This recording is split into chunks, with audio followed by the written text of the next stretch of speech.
வணக்கம். நெருப்பு தமிழன். எக்ஸிட் போல் அப்படின்னா இந்த தேர்தல் அன்னைக்கு ஓட்டு போட்டுட்டு வருவாங்க. அந்த வாக்குச்சாவடியிலேருந்து ஓட்டு போட்டு வரும்போது ஒரு 20-30 அடி தூரத்தில் நிற்பாங்க. நின்று அந்த ஓட்டு போட்டு வரவங்களுக்கு கேட்பாங்க, நம்ம கட்சிக்கு தானே ஓட்டு போட்டிங்க, நம்ம கட்சிக்கு தானே ஓட்டு போட்டிங்க அப்படின்னு கேட்பாங்க.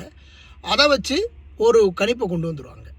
அதற்கப்புறம் இன்னொன்று என்ன செய்வாங்கன்னா, வாக்குச்சாவடியில் அந்த வாக்குச்சாவடிகளுக்குள்ள எவ்வளவு ஓட்டுகள் பதிவாகுது அப்படிங்கிறத வச்சும் இன்னொரு முடிவு எடுப்பாங்க.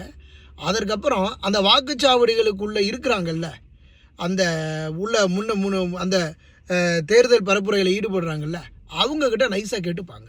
இதெல்லாம் இன்றைக்கி யாரும் சொல்ல மாட்டாங்க. ஆனால் நீங்கள் கேட்டு பாருங்கள், அந்த தேர்தல் பணியில் இருக்கிறவங்க அவங்களுக்கு தெரிஞ்சிடும் யார் யார் ஓட்டு போடுறாங்க அப்படிங்கிறத ஓரளவு அவங்க கணிச்சிருவாங்க. இதுதான் எக்ஸிட் போலினுடைய அர்த்தமாகவே ஒரு காலத்தில் இருந்தது. அதனால தான் ஏன்னா நான் ஒரு சில ஊராட்சி மன்ற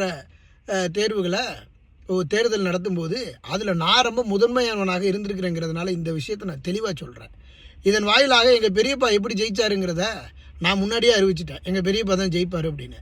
அது எப்படின்னா, அன்றைக்கு அந்த வாக்குச்சாவடிகளுக்குள்ளே இருக்கக்கூடிய உங்களுக்கு தெரிஞ்சவங்க அதிகாரிகள் இவங்கெல்லாம் இருப்பாங்க இல்லையா, நீங்கள் அவங்கக்கிட்ட இருந்து சில விடயங்களை தெரிந்து கொள்ள முடியும். ஆனால் அவங்க யாருக்கிட்டையும் சொல்ல மாட்டாங்க நீங்கள் இவங்களுக்கு தான் ஓட்டு போடுங்கன்னு.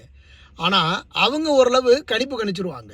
அதற்கப்புறம் இந்த வாக்குச்சாவடிகளுக்கு உள்ள ஓட்டு போட்டுப்பட்டு வெளியில் வரும்போது அந்த ஒரு 20-30 அடி தூரத்தில் நம்ம ஆளுங்க நிற்பாங்க தெரியுமா, அதிலும் சில அந்த வாக்காளர்களிடமிருந்து நம்ம தெரிஞ்சுக்க முடியும். இப்படித்தான் இந்த எக்ஸிட் போலினுடைய தேர்தல் முடிவு கணிப்புகள் இருந்தது. அதன்படி தான் சரியாக இருந்துச்சு.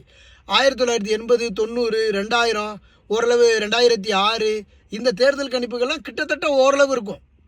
முன்பின் சின்ன சின்ன மாற்றங்கள் தான் இருக்குமே தவிர, இன்றைக்கு இருக்கக்கூடிய எக்ஸிட் போல் அப்படின்னா என்னென்னமே தெரியாமல் இருக்கிறாங்கங்கிறத உணருங்கள்.